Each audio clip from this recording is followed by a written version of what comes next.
Olá, família desbravadora. Sejam bem-vindos a mais uma história de reviravolta e mistério que o Brasil profundo nos presenteia.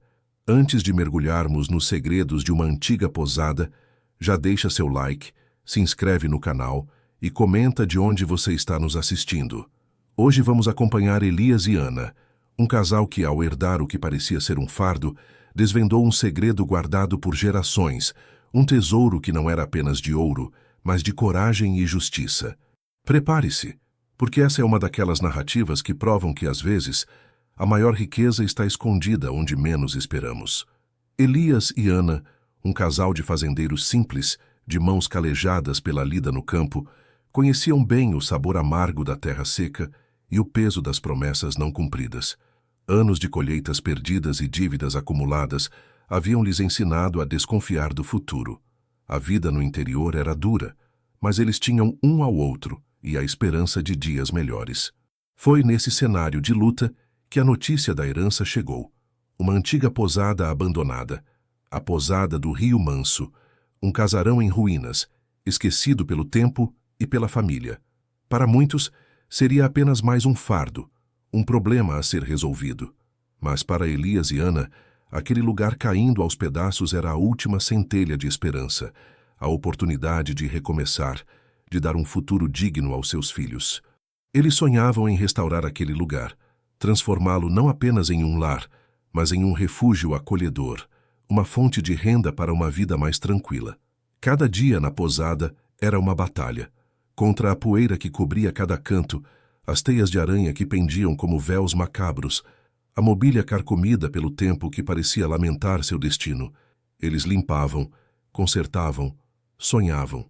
O que eles não sabiam é que por trás daquele empoeirado casarão estava escondido um segredo que mudaria suas vidas para sempre, um mistério que a família Vasconcelos, poderosa e implacável, buscava há gerações.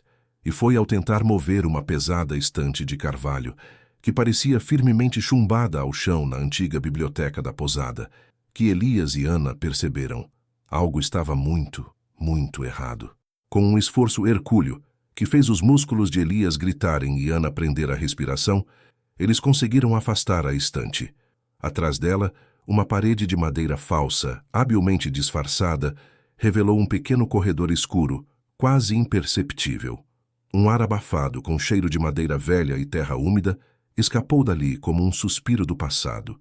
A lanterna do celular de Elias iluminou degraus de pedra que desciam para a escuridão.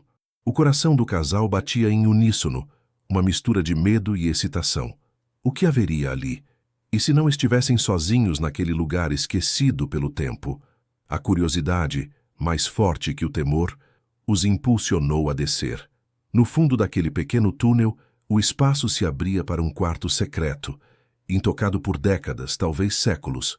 O ar era pesado, quase denso, mas surpreendentemente livre do mofo que permeava o resto da casa. Havia uma mesa antiga, coberta por um pano grosso e desbotado, e sobre ela um baú de madeira escura, com ferragens enferrujadas e um cadeado grande, quase intimidante. Elias e Ana se entreolharam, a respiração suspensa, o coração batendo forte no peito. Com mãos trêmulas, Elias forçou o cadeado que cedeu com um rangido agoniado, abrindo o baú para revelar seu conteúdo.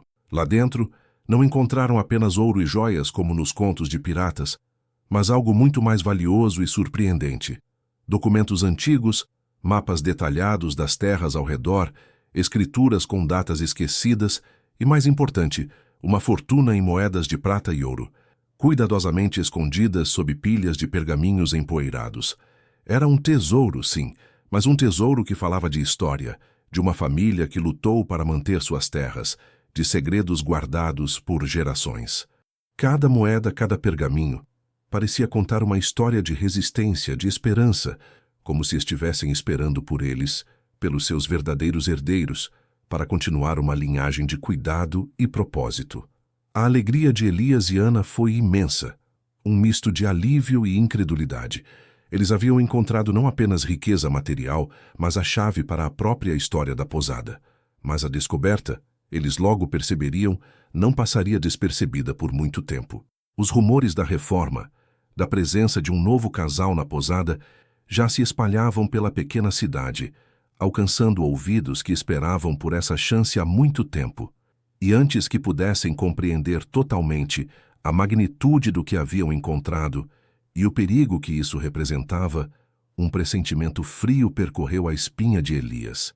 Ele sentiu como se os símbolos antigos nos documentos os observassem, como se a própria posada estivesse viva, esperando a próxima peça do quebra-cabeça. E o latido distante dos cães na fazenda vizinha, que antes parecia inofensivo, agora soava como um aviso de que os olhos da ganância já estavam voltados para a posada do Rio Manso. A euforia da descoberta do baú mal teve tempo de assentar no coração de Elias e Ana.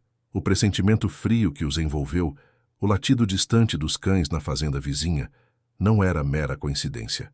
Os sussurros sobre a reforma na antiga posada do Rio Manso, sobre o casal de fazendeiros que por ali se instalara, já haviam chegado aos ouvidos mais temidos da região. A família Vasconcelos. O patriarca, Coronel Eurico Vasconcelos, era um nome que impunha respeito e temor. Um homem implacável com um império rural construído sobre a sombra de meios duvidosos e a expulsão de famílias mais fracas. A lenda de um tesouro na posada era um segredo antigo dos Vasconcelos, mas que nunca até então havia sido desvendado. Agora, com Elias e Ana ali e as novidades correndo soltas, o coronel Eurico viu a oportunidade que esperava. Não demorou para que a intimidação começasse. Dias após a descoberta, quando o casal ainda tentava entender os mapas e contar as moedas, uma caminhonete preta estacionou em frente à posada. De dentro, desceram capangas com olhares duros, entregando um cartão do coronel com uma sugestão. Seria do interesse de Elias e Ana venderem a propriedade. O preço, diziam, seria justo, mas o tempo para decidir, limitado. A ameaça velada era inconfundível, mas Elias e Ana, com a dignidade renovada pelo tesouro e pela história que o baú lhes revelara, recusaram. Essa posada é nossa herança, Ana afirmou ao telefone, com uma firmeza que surpreendeu até a si mesma, e não está à venda. A recusa acendeu a fúria do coronel Eurico. Ele não estava acostumado a ser contrariado. As ofertas irrisórias deram lugar a ameaças mais diretas. Telefonemas anônimos, capangas rondando a propriedade à noite, pequenos acidentes orquestrados. Uma noite tiros ecoaram perto do sítio, e Elias encontrou a cerca queimada. Cravado no portão, um bilhete sinistro. Desistam ou a posada pode pegar fogo de verdade. Eles caíram de joelhos, sentindo o peso daquela guerra. O coronel Eurico, mestre em manobras legais, não parou por aí. Uma notificação judicial chegou, alegando posse antiga das terras dos Vasconcelos, questionando a legitimidade da herança de Elias e Ana. Documentos forjados e testemunhos comprados pareciam dar razão ao coronel. Elias e Ana se viram em um labirinto legal, com sua herança e seu futuro em risco. Os documentos do baú eram sua única defesa, mas eles precisavam de alguém que pudesse interpretá-los e lutar por eles. Foi então que eles procuraram a doutora Lúcia Mendes, uma advogada na capital, conhecida por sua integridade e por defender os mais fracos contra os poderosos. Ao analisar os pergaminhos e escrituras antigas que Elias e Ana trouxeram do baú, a doutora Lúcia ficou pálida. Isso é muito mais do que uma disputa de terras, meus amigos, ela disse, os olhos fixos nos documentos. Esses registros provam a fraude dos Vasconcelos, mas também revelam uma história que muitos querem manter oculta. Essa descoberta vai atrair gente perigosa, e eles já sabem que vocês a encontraram. O problema não é só legal, é uma corrida contra inimigos invisíveis que não vão parar por nada para ter o que eles acreditam ser deles. Elias e Ana perceberam. A batalha pela posada do Rio Manso seria uma luta pela verdade, pela justiça e pela própria dignidade. Uma guerra que testaria cada fibra de sua coragem. A percepção da doutora Lúcia Mendes sobre a gravidade da situação ecoou na alma de Elias e Ana como um trovão. Não era apenas uma questão de papelada e advogados. Era uma guerra velada, uma corrida contra o tempo e a ganância de um homem sem escrúpulos. Os Vasconcelos, acostumados a ter tudo ao seu modo, intensificaram o cerco. As ameaças anônimas deram lugar a sabotagens mais elaboradas. Uma noite, enquanto Elias inspecionava a cerca queimada, notou pegadas frescas de botas grandes na terra úmida, apontando para a direção da posada. Não era apenas um aviso, era uma invasão silenciosa, um lembrete constante de que não estavam seguros, nem mesmo dentro de sua própria propriedade. Hannah, por sua vez, começou a receber ligações mudas no telefone fixo, interrompidas apenas por um ruído de estática, e às vezes um sussurro indistinto que parecia chamar seu nome, fazendo-a sentir um arrepio na espinha, mesmo sob o sol quente do meio-dia.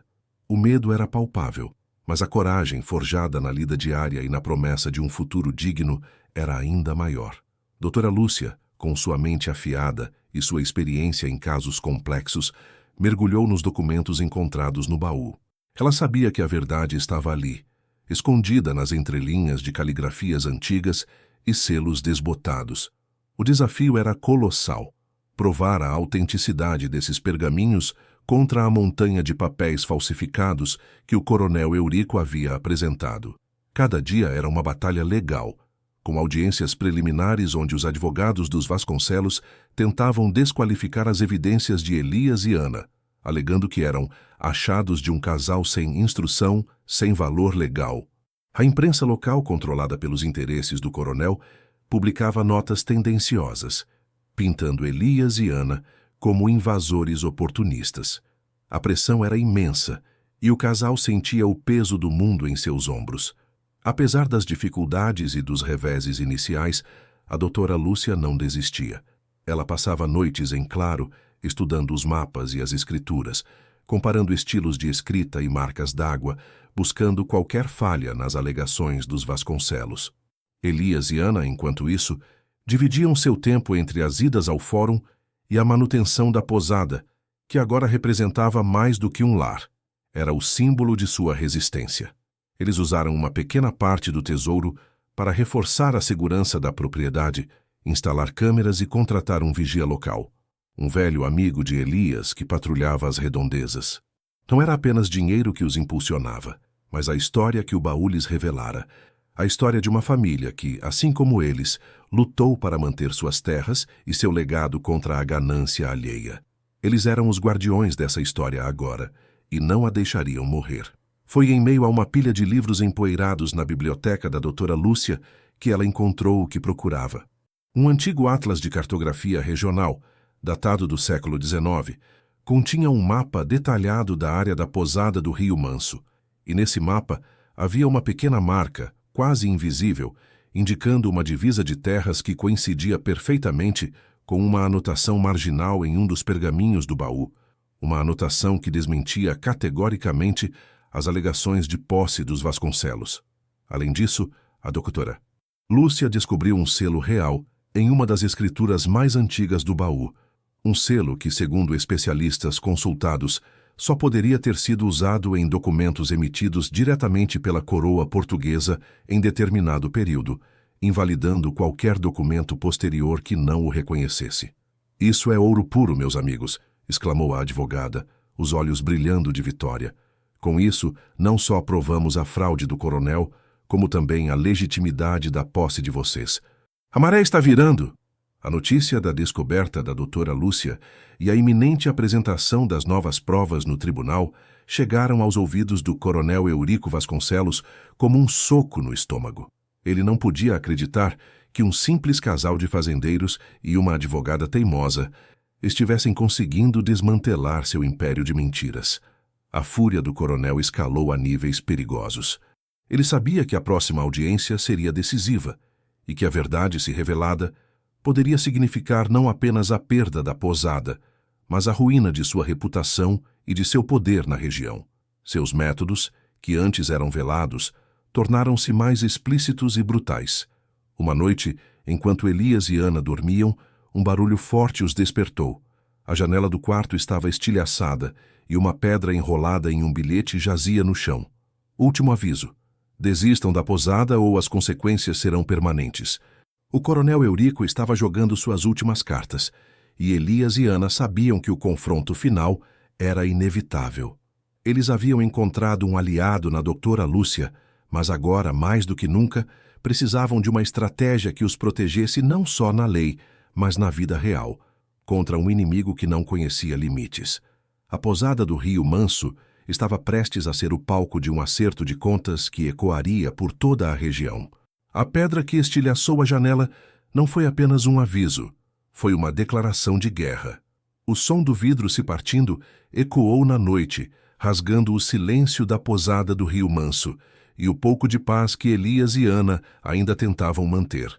Com o coração aos pulos, o casal correu para o quarto, encontrando a pedra e o bilhete sinistro no chão frio. Último aviso: desistam da posada ou as consequências serão permanentes.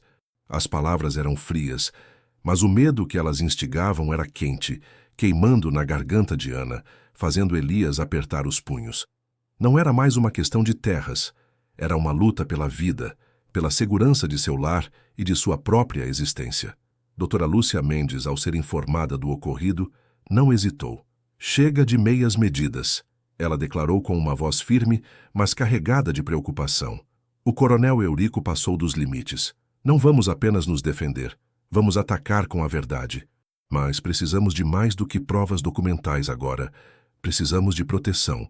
Ela sabia que o poder do coronel se estendia muito além dos tribunais e que seus tentáculos alcançavam até mesmo as autoridades locais. A estratégia seria envolver instâncias superiores, alguém que não pudesse ser comprado ou intimidado. Nos dias seguintes, a vida na posada se transformou. Elias e Ana, com o apoio e o dinheiro do tesouro, instalaram um sistema de segurança mais robusto com câmeras e alarmes, e o amigo de Elias, o vigia, agora passava as noites em ronda constante. Mas a tensão era palpável. Cada rangido da madeira, cada sombra projetada pelas árvores parecia um presságio. Ana não dormia direito, e Elias, mesmo exausto, mantinha os olhos abertos, protegendo seu lar e sua esperança. Doutora Lúcia, por sua vez, agiu com a rapidez de um raio. Ciente de que o coronel Eurico tentaria silenciá-los ou roubar as provas antes da audiência final, ela fez uma cópia autenticada de todos os documentos do baú, do atlas e do selo real, e os depositou em um cofre bancário, longe do alcance de qualquer um. Mas ela não parou por aí. Conhecendo a influência do coronel, a advogada procurou contato com a Polícia Federal, apresentando um dossiê detalhado das ameaças, da fraude e do histórico de violência dos Vasconcelos. Não seria uma tarefa fácil, mas a gravidade das acusações e a solidez das provas documentais, somadas aos incidentes recentes, convenceram um delegado de alto escalão a olhar para o caso com a seriedade que merecia. A notícia de que a Polícia Federal estava investigando o coronel Eurico Vasconcelos caiu como uma bomba na cidade. Os jornais locais, antes subservientes, começaram a mudar o tom, publicando notas discretas sobre a revisão de casos de posse de terra envolvendo a família Vasconcelos. O coronel, acostumado a operar nas sombras, sentiu o chão sob seus pés começar a ceder. Sua fúria, contudo, não diminuiu. Apenas se tornou mais calculista e perigosa. Ele sabia que a próxima audiência seria seu tudo ou nada. Em uma tentativa desesperada de virar o jogo, o coronel Eurico tentou uma última cartada. Ele enviou um emissário com uma nova proposta para Elias e Ana, uma quantia exorbitante em dinheiro pela posada, muito acima do valor de mercado, com a condição de que retirassem as acusações e entregassem os documentos originais. Pensem no futuro de seus filhos, na vida tranquila que podem ter, disse o emissário com um sorriso cínico. Mas Elias e Ana, com a dignidade e a verdade a seu lado, recusaram. Nossa dignidade não tem preço. Elias respondeu, os olhos fixos nos do emissário, e a justiça será feita. A recusa foi a gota d'água para o coronel. Ele convocou seus advogados e capangas para um plano final, um plano que envolvia não apenas a corte, mas uma emboscada. Ele sabia que a posada do Rio Manso era mais do que uma propriedade, era um símbolo, e ele não aceitaria ser derrotado por um casal de fazendeiros. A data da audiência final se aproximava. A tensão era quase insuportável. Elias e Ana se preparavam para o confronto decisivo, sabendo que não enfrentariam apenas um juiz, mas a fúria e a ganância de um homem poderoso. Doutora Lúcia os instruiu sobre cada detalhe, cada pergunta, cada possível armadilha. A posada, antes um refúgio, Agora era o palco de uma batalha iminente. O delegado da Polícia Federal garantiu que estaria presente, mas a discrição era fundamental para não alertar o coronel antes da hora. Elias e Ana sentiam o peso de tudo o que estava em jogo, mas também uma força renovada, a certeza de que lutavam pela verdade. O confronto estava marcado e o destino da posada do Rio Manso e de toda a comunidade seria decidido nos próximos dias. Eles sabiam que a vitória não seria fácil e que o coronel Eurico, encurralado, não hesitaria em usar qualquer meio para esmagá-los. O ar cheirava a pólvora e a próxima jogada seria a mais perigosa de todas.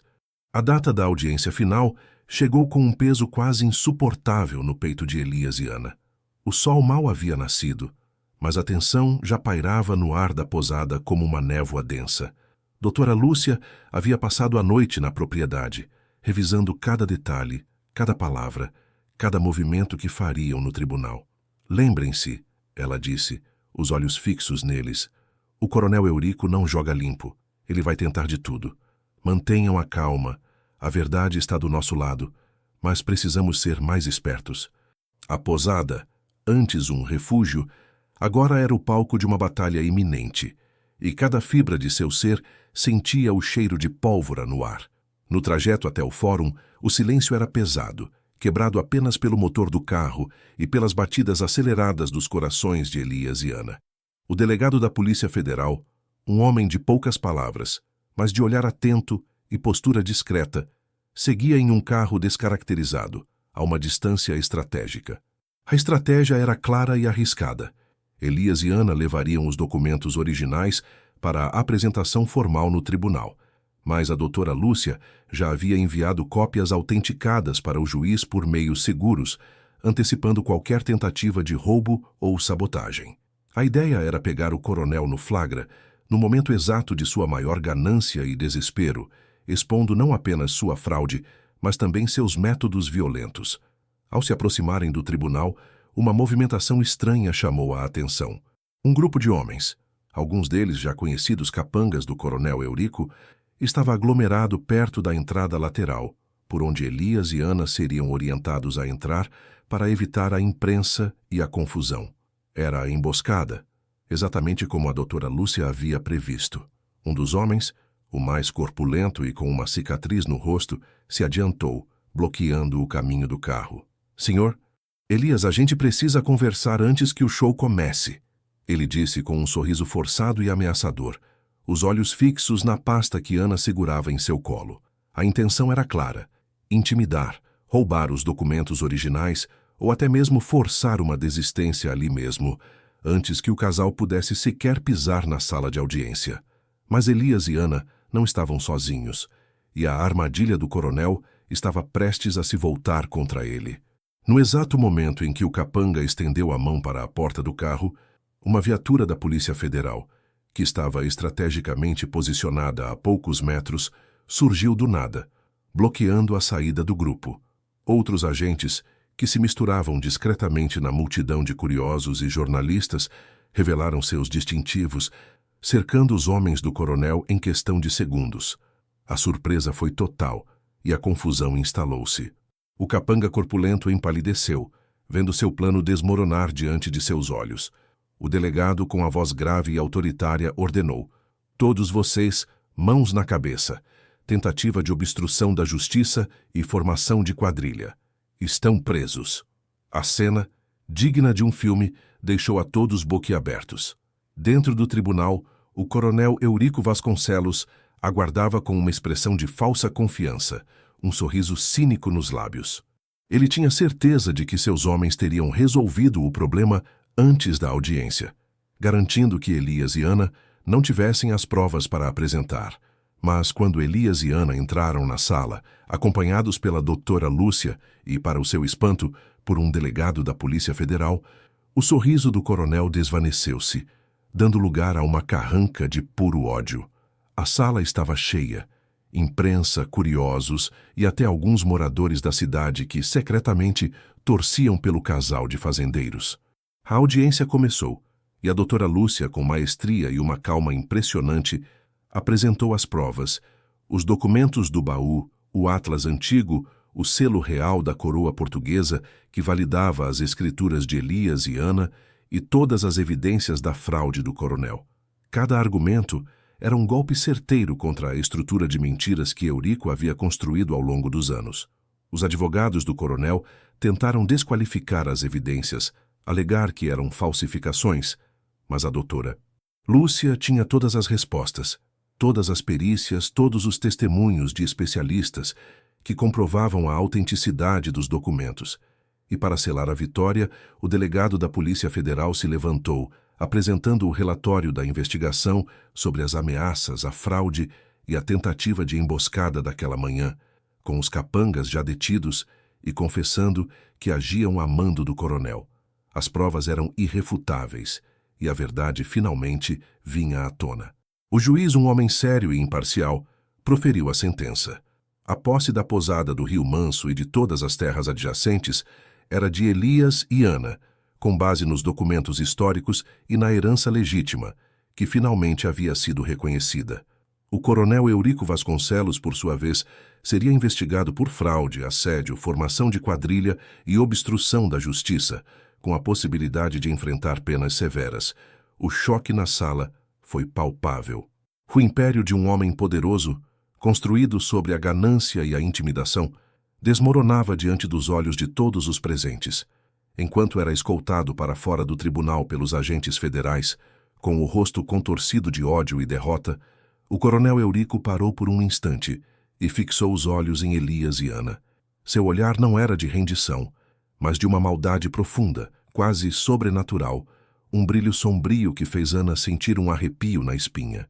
Ele murmurou com a voz rouca, mas audível no silêncio que se fez na sala. Vocês venceram a batalha, mas não sabem o que realmente guardam. Essa posada, essa terra, esconde segredos muito mais antigos e poderosos do que podem imaginar. O tesouro que encontraram é só a ponta do iceberg. E tem gente muito mais perigosa que eu, que sabe disso e não vai desistir tão fácil. E com um último olhar gélido, foi levado deixando Elias e Ana com um misto de alívio pela vitória e um calafrio na espinha pela ameaça velada. A paz havia chegado ao menos por um tempo, mas a jornada de descobertas parecia estar longe de terminar. Aquele olhar de ódio e a ameaça velada do coronel Eurico Vasconcelos, enquanto era levado, ecoaram na mente de Elias e Ana muito depois que o silêncio retornou ao tribunal. A vitória era inegável. A justiça havia sido feita.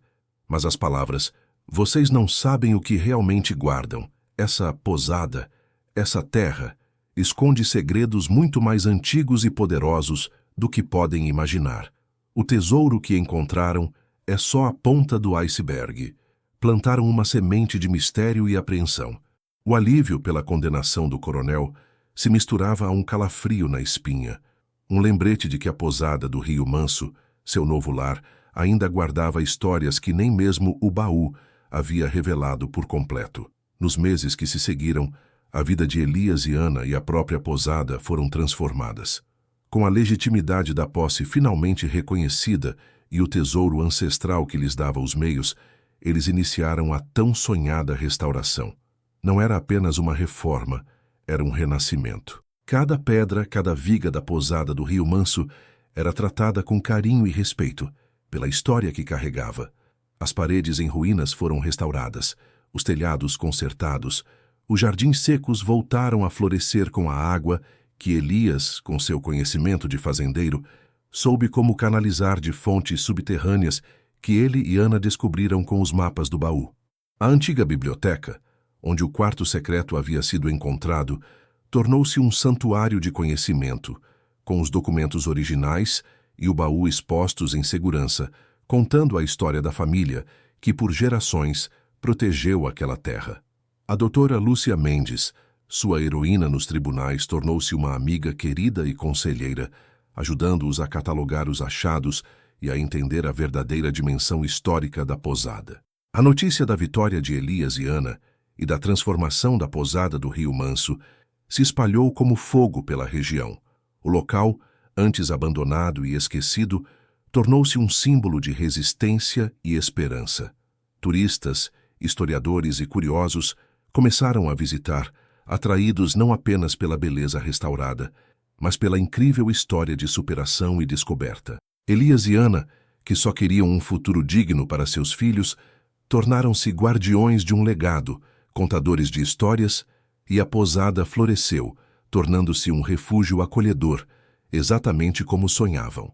Eles usaram parte da riqueza para investir na comunidade, criando cooperativas de agricultura sustentável, revitalizando as terras vizinhas e gerando empregos, provando que a verdadeira riqueza se multiplica quando compartilhada. Quanto ao coronel Eurico Vasconcelos, seu império de mentiras e ganância desmoronou. As investigações da Polícia Federal revelaram uma teia complexa de fraudes, extorsões e ameaças que se estendia por décadas. Ele foi condenado, e seu nome, antes sinônimo de poder e temor, passou a ser de vergonha e repulsa. A justiça, lenta mas implacável, finalmente o alcançou, e a comunidade respirou aliviada, livre da sombra de seu domínio. A posada do Rio Manso, agora um farol de dignidade e paz, era um testemunho vivo da persistência e da verdade. Elias e Ana, com as mãos ainda calejadas, mas com o coração transbordando de gratidão, encontraram não apenas um tesouro material, mas a verdadeira riqueza de uma vida com propósito. Eles desmascararam a corrupção e a ganância e resgataram a história de um lugar que se recusava a ser esquecido. E embora a ameaça do coronel Eurico sobre segredos mais antigos e poderosos ainda pairasse no ar como um eco distante, Elias e Ana sabiam que estavam prontos. A cada visita ao quarto secreto, a cada olhar para os símbolos antigos nos pergaminhos, eles sentiam que a jornada de descobertas estava longe de terminar e que a posada, em sua sabedoria milenar, continuava a sussurrar histórias para aqueles que tivessem coragem de ouvir. Às vezes, família, o maior tesouro não está no ouro nem nas pedras preciosas, mas na coragem de proteger o que nos foi confiado, na persistência de lutar pela verdade e na dignidade de transformar um fardo em um legado. Se essa história de Elias e Ana te emocionou, deixa o like, se inscreve no canal e compartilha com quem você ama, porque pode ser que, bem perto de nós, ainda existam segredos esperando para serem descobertos e heróis anônimos prontos para revelá-los.